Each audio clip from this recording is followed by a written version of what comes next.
نبدأ بسم الله ما شاء الله لا قوة إلا بالله. سامحوني يا جماعة، أنا دايما أقول وأنادي بالترشيد الاستهلاك ودايما أقول يعني بلاش الأصناف الكتيرة.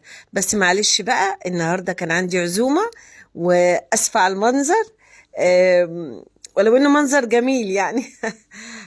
النهاردة كنت عازمة يعني حد غالي عليا قوي، فاضطريت أعمل الأكل دوت.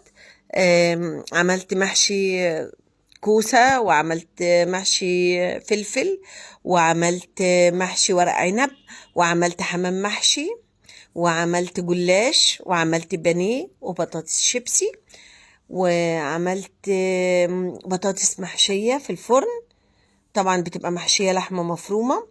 ودي الحلويات بقى اللي أنا عملتها واللي جت من بره. عملت ملوخية خضراء، وده الجلاش الجميل.